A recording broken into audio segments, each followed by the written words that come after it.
Trinamool party আমাকে হারাতে চায় আর বিজেপি পার্টি তার আসন সংখ্যা বাড়াতে যায়। এখানে বিজেপি পার্টির দুটো প্রার্থী, সেই হিসাবে দিদি আর মোদি তারা একে অপরকে প্রত্যক্ষ পরোক্ষভাবে সহযোগিতা করে অধীর চৌধুরীকে হারাতে চাইছে। সেটা একটু কান পাতলে আপনারা বুঝতে পারবেন এখানকার মানুষ কি বলছে, এবং এটা মানুষের কাছে স্পষ্ট হয়ে গেছে।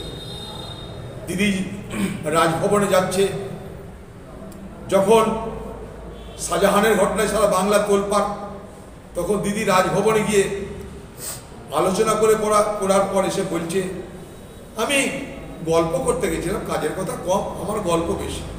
তাই কি সেই গল্প হয়েছে তা অল্প অল্প করে মানুষের কাছে স্পষ্ট হচ্ছে। আমরা চাই যে খোকাবাবু এসে লড়ুক, আমি চাই বাংলার দিদি কমসে কম বলুক যে অধীর চৌধুরীকে পরাজিত করতে চাই, এবং অধীর চৌধুরী যদি না হারে তাহলে আমি মুখ্যমন্ত্রী, আমার পরাজয়। কমসে কম খোকাবাবু বলুক যে অধীর চৌধুরী যদি না হারে তাহলে খোকাবাবুর পরাজয়। এটা তারা বলবে কিনা তার জন্যে তাদের কাছে আমি জানতে চাইছি। তাহলে এই লড়াইটা আরও বেশি উপভোগ করবার সুযোগ হবে বলে আমি মনে করি। দিদি বা খোকাবাবু কেউ বলুক, বহরমপুর আসন হারলে তাদের হার, জিতলে তাদের জিত। মাঝে কাকে শিখণ্ডি খাড়া করে লড়বার চেষ্টা কেন? কেন? ভারতবর্ষের পার্লামেন্টে, ভারতবর্ষের রাজ্যসভায় সম্মান দেওয়ার অনেক ব্যবস্থা আছে। ভারতবর্ষের রাজ্যসভায় অনেক বড় বড় ক্রিকেটারকে সম্মান দেওয়া হয়েছে। সচিন টেন্ডুলকারকে সম্মান দেওয়া হয়েছে, লতা মঙ্গেশকরকে সম্মান দেওয়া হয়েছে। তারা ক্রিকেটার না, গায়ক। কেউ গায়ক, কেউ খেলোয়াড়, কেউ সংস্কৃতি জগতের বড় বড় লোকদেরকে রাজ্যসভায় সম্মান দেওয়ার ব্যবস্থা আছে। রাজ্যসভা 245টা আসন, এবং তার সঙ্গে সঙ্গে আরও অনেক রকমের ব্যবস্থা আছে তাদেরকে সেই সম্মান দেওয়ার। কিন্তু এখানে কি দেখছি আমরা, কদিন আগে তো রাজ্যসভার ভোট হয়ে গেল। সেই রাজ্যসভার ভোটে তৃণমূল দল তাদের রাজ্যসভার এমপি হিসাবে আজকে তৃণমূলের প্রার্থীকে তো সুযোগ দিতে পারতো, তাহলে তো প্রকৃত সম্মান দেওয়া হতো। তারপরে লড়াতে পারতো। কমসে কম এটাও বলতে পারতো যে লোকসভায় হারলে রাজ্যসভায় তার স্থান সুনিশ্চিত। ভালো লাগতো শুনলে।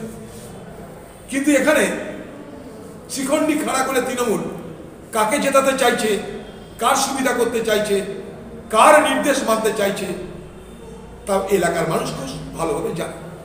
কারোর বিরুদ্ধে ব্যক্তিগত আমার কোনো অভিযোগ নেই, কে আমার বিরুদ্ধে প্রার্থী তা নিয়ে আমার কোনো অভিযোগ নেই। কিন্তু বিষয়টা হচ্ছে যে আমি চাই এই বহরমপুর আসন যদি হারে তাহলে দিদি বলুক আমার হার, খোকাবাবু বলুক আমার হার। যদি জেতে তাহলে দিদি বলুক আমার জিত, খোকাবাবু বলুক আমার জিত। আমি এইটুকুই শুধু চাইছি।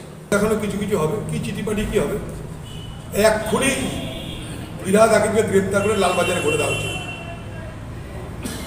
সব থেকে বড় অপরাধীর নাম কলকাতার বুকে এই মুহূর্তে যে ঘটনা ঘটেছে, রমজানের মাসে মৃত্যুর মিছিল, কাদের অপরাধ এটার পিছনে এই ফিরহাদ হাকিম এবং তার সাঙ্গ পাঙ্গদের কলকাতাকে লুট করতে গিয়ে আজ মানুষের জীবন নিয়ে ছিনিমিনি খেলছে।